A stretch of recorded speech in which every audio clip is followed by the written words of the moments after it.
Circular derecho para no caer en curva, el tema que tocamos en esta ocasión aquí en Ruta 44.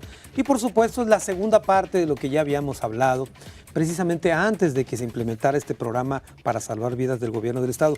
Óscar Mora, te corté la idea, estabas haciéndome un recuento de las etapas que ha llevado este programa hasta ahora. Sí, nos quedamos en el hecho, me preguntabas la cuestión de que se vayan por callecitas en lugar de por Que las la fiesta avenidas. se vaya a los barrios. A en los lugar de las barrios, sí. avenidas. También inhibe el hecho de que no vayan por las avenidas. Uno de los factores de riesgo más importantes es la conducción con alcohol, pero con alcohol y velocidad. Todavía te agrava mucho más el tipo de accidentes que se generan. Regularmente un accidente en el que hay alcohol y hay velocidad necesariamente tiene lesiones graves o muertes. Entonces esto también, para que el público, todos entendamos de qué se trata esto, es de que cuando vayas a salir, inclusive manejes más despacio. Hasta en eso incide que tú, sabiendo que hay un operativo, yo creo que tanto a Carlos como al maestro Jesús les ha de haber pasado que amigos, familia, conocidos se preguntaban, platicaban y decían, bueno, es que, ¿qué va a pasar? ¿Cómo está todo esto? La expectativa fue muy alta, pero también la reacción de todos fue muy alta. Ahora, te pregunto, ¿no era más sabia, y perdóname la expresión porque yo lo llegué a escribir incluso en alguna colaboración en Milenio, ¿que no era más sabia la ley antes que decía que cuando alguien comete una infracción lo detenían y entonces ahí detenido porque iba a exceso de velocidad, porque se pasaba un alto, etcétera, y le detectaban que traía aliento alcohólico, traían a los peritos? ¿Que no era mejor así? Es que eso se mantiene. Eso no cambia, eso está en la ley. Por eso, pero los operativos son al azar, en forma aleatoria, sin infracción de por medio. Sí, pero tú, ¿de qué forma inhibes generalizado el consumo y el manejo de alcohol? Es solamente con programas. El hecho que continúe en la ley de que te pases un alto, que traigas una calavera fundida, que tengas una infracción al reglamento de movilidad y transporte, si vas alcoholizado, el policía vial que te detenga tiene que llamarle a un perito y el perito te va a determinar el grado de alcohol que tienes en la sangre y serás remitido a la curva. Excepción hecha de cuando haya daño en las cosas o lesiones, choques o lesiones.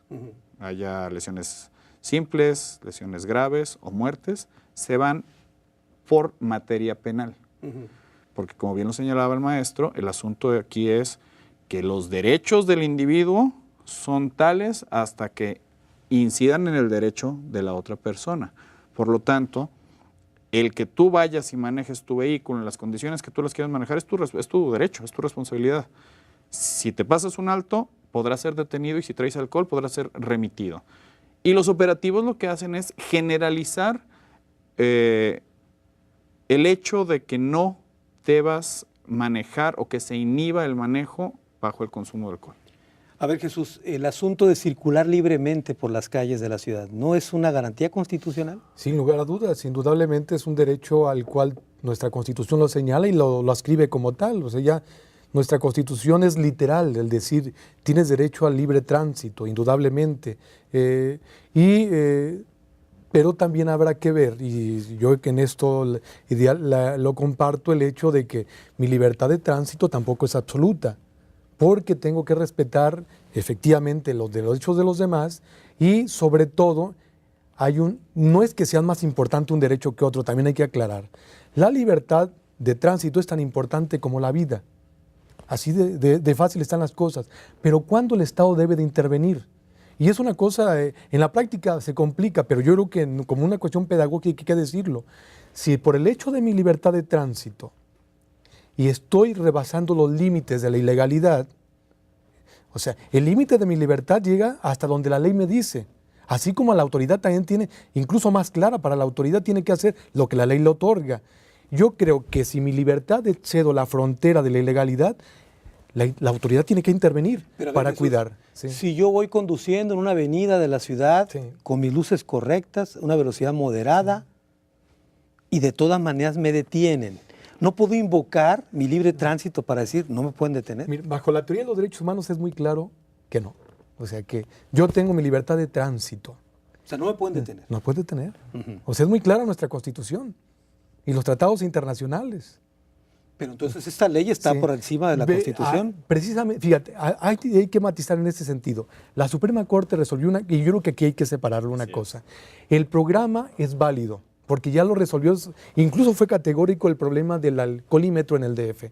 Dice, el programa es válido, las medidas son correctas. El problema, y por eso se habla mucho de los amparos, y aquí me permite explayar y poner las cosas desde el ámbito académico lo que pudiera clarificar. Y yo creo que por ahí hay claroscuros en estas cosas. Yo creo que eso también es un efecto pedagógico tanto para la autoridad como para la ciudadanía. Y de entrada yo creo que si dices, hay un margen de ganancia, sí, porque hay concientización, pero también para la autoridad esto también es perfectible, porque indudablemente tiene sus matices y hay que decirlo desde el ámbito académico. Indudablemente, como está el programa, dice, ¿es constitucional? En parte sí, porque el Estado puede legislar y puede establecer sanciones, sí, pero esas estarán acorde ya en la práctica. El respeto a los derechos humanos es ahí donde se puede cuestionar algunas cosas. Tú dices, ¿me pueden detener? Pues como está la Constitución, no. ¿Pero qué ocurre si me detienen? Me detienen. Pero la autoridad ve que puede estar en riesgo la vida y dices, va una persona, si ve y se demuestra, fíjate, ahí es donde está el meollo del asunto. Si la autoridad demuestra que efectivamente había el riesgo y al hacerte el examen demuestra positivo, ahí es donde él puede resultar responsable de esa conducta omisoria desde el ámbito administrativo, pero matizo.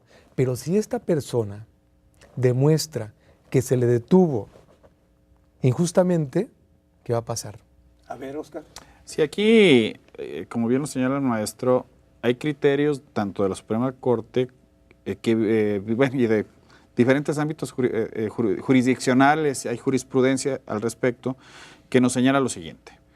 Efectivamente, se deben de respetar las garantías individuales de todas las personas, indefectiblemente. Pero también es un hecho que los programas preventivos, su razón de ser es procurar el bien general de la sociedad. Ante este bien general, el bien particular debe entonces constreñirse. La cuestión aquí está de tal forma, si es una pequeña y muy delgada línea de operación. Por eso, como autoridad tenemos protocolos sumamente estrictos desde el momento en el que se te invita a que te hagas a un lado en el programa de alcoholimetría, en el que se te pregunta si tomaste alcohol, en el que se te invita a soplar en el alcoholímetro. Y en ese momento, ¿sí?, tú estás garantizando que la persona haya estado de acuerdo. Por lo tanto, el debido proceso, el derecho de audiencia y en todas sus etapas debe ser garantizado por nosotros como autoridad. A ver, voy a tener que ir a una pausa y continuamos con el tema, pero te dejo la siguiente reflexión. Más allá de la cordialidad, que sé que sí hay, para pedirle a un automovilista que se haga a un lado, que le preguntan y que le dicen y le piden y le invitan que sople, etcétera, está el hecho mismo de que si tú, más allá de gentileza como le respondas, no accedes a nada de eso, te vas detenido. Una pausa y regresamos con más aquí en Ruta 44.